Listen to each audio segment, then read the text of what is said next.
I'm Charlie Bright of Gold Derby, and I am talking with Johnnie Burn, the sound designer and re-recording mixer for the movie The Zone of Interest, which will be opening up this month around the country. This movie is so I don't think I've ever seen a movie like this. How was this project presented to you when you were first finding out about it? Wow. I mean, I've known John for 25 years, and I think it was about 2 or 3 years before the shoot actually happened that he mentioned it to me, and Johnny, I'm writing a script, and it's about the Holocaust, and it's Martin Amos's book, and basically I panicked. Was how it was presented to me, because I realized the kind of the responsibility of how sound was going to be so important to make the film actually work, and also how historical accuracy and care over the memory of the victims, and also the extraordinary immersion that is working with Jonathan Glazer, because it's a very rigorous process. So it was presented to me a few years ago, and had I had a strong reaction to it. How did you go about finding the sounds that would have been heard out Auschwitz? Because I can imagine that must have been an incredible task to take on. Yeah, totally. I mean, it was difficult. That was the challenge. I mean, the film's filmed in quite a, it feels very documentary. It feels very real, and there isn't a world where recording people in a sound booth in a recording studio, and there isn't a way that would have worked, because it would have just stuck out like a sore thumb. Really, the work began with research and understanding. I spent 6 months reading everything I could about the place, and obviously shelves full of novels, but witness testimony, and the testimony of the guards and who were prosecuted, and the prisoners and the victims and survivors, and from that I gained an understanding of these scenarios that happened, and obviously the industrial scale of the death that happened there.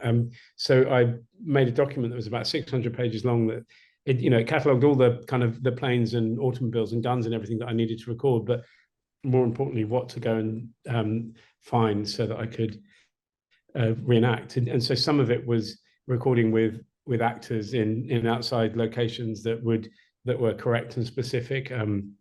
Like when you hear the voice outside the boy's window, and the boy's bedroom window, that's all, most of that is recreated by actors. But going to the lengths of, even though we're only doing it for sound, we actually had the actor ride a horse to, because that was how we kind of imagined it would go down, and it needed to sound correct. So it was a process of recreating, but also we had a year, so we went, and the prisoners were all different nationalities, and we went around different European capitals and towns and recorded people in parks, people playing football, shouting in pain, people in riots in Paris. We went to places where young men shout at night at 3 a.m. coming out of clubs and things like that, and we just knew that to have sound that was going to work, it had to be credible. It had to be things that were real, basically. So what I've talked about how this film relies so much on sound, and it really just hits you right at the beginning with the opening couple of minutes of the movie, where you have a black screen, you have nothing but sound. And I was wondering if you could discuss how designing the sound for the opening minutes of the film. Totally. I mean, that's predominantly what you're hearing there is Mika Levy's score, and it's an extraordinary effective way of saying to people, put your bag down, take your coat off, sit in your chair and relax, and come back in time with us and prepare yourself and forget about your worries of the day, because this is going to be quite an experience. And it also had the unintended consequence of saying use your ears, you know, because you sit there in darkness. But really, yeah, it was. We had actually tried music across like the first 40 minutes of the film, and we realized that it made it made the film seem like, you know, these events didn't really happen, because it became a kind of dramatization of it rather than the documentary, which is why we ended up having, you know, no music in you know, after that opening piece for a very long time. So putting it at the front was a reaction to the understanding that, you know, we're human and we need music and it's very important, and an overture seemed the absolutely right way of doing that. Um, I feel like this has an obvious answer to it, but does working on a project like this stay with you after you've finished your work finished your work on it? God, I think I'm still getting over under the skin 10 years ago with Jonathan, but it's but yeah, absolutely. I mean, I know that you know, when I first started researching it, my wife mentioned to me that she thought I was, you know, getting a bit down. But I think through the process of you know, the camaraderie of John's a very, you know, close collaborator and friend, and you know, as is Mika Levy and Paul Watts, the picture editor, and you know, the whole experience of going through the film together, and Tan Villas, the production sound mixer, you know, you definitely experience something together that you won't forget. But the process of practically working on it, and finding a language in which to deal with difficult subjects, and also having comedy and stuff, is, you know, that is the cathartic experience in itself. I think is you know, is how you resurface from difficult times, is through friendship. Well, speaking of friendship, I'm actually curious as to you said you've been working with Jonathan, the director Jonathan Glazer, for 25 years. We were talking before this. One of my favorite music videos of his is "Rabbit in Your Headlight" by Uncle, featuring Tom York, massive Radiohead fan. Uh, uh, I'm curious as to how did your relationship with Jonathan come about? I think yeah, definitely. I first worked with Jonathan 25 years ago, and I think it was that called Rabbit in the Headlights video.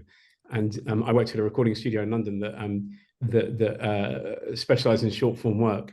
And Jonathan came in as a client, and he had this amazing video, and I said, yeah. And then after that, we did a few Guinness commercials together, and one with a surfer, you know, riding a sea full of white horses, and yeah, and from then, and that's really what got me into film, was you know, working with Jonathan for a good few years, and him mentioning that he had a film coming up, and that I should figure out, you know, how to do it, because I was going to do it. And that ended up being Sexy Beast, correct? No, actually, so he had already done Sexy Beast by that point. So this was Birth. Birth, that's right. Okay. Yeah, Birth, and then so yeah, I worked as part of a team on Birth, and on but Under the Skin was my first kind of film as a sound supervisor. So that was the first one that I kind of properly took the reins on. What is it that what is your favorite thing about working with Jonathan as a director?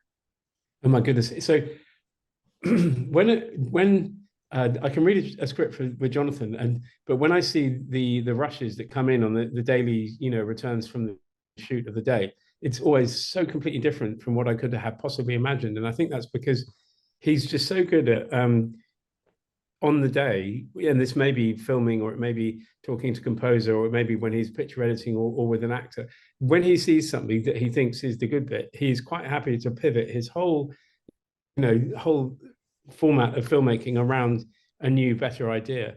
And so he can react incredibly well to, you know, there is no storyboard shoot of a Jonathan Glazer movie. It is absolutely everyone, the whole team, you know, as creatively as possible, finding a way through to make something that has a form that balances, and you know, and a lot of that is by kind of trial and error. But yeah, he's just so explorative of the medium, I would say.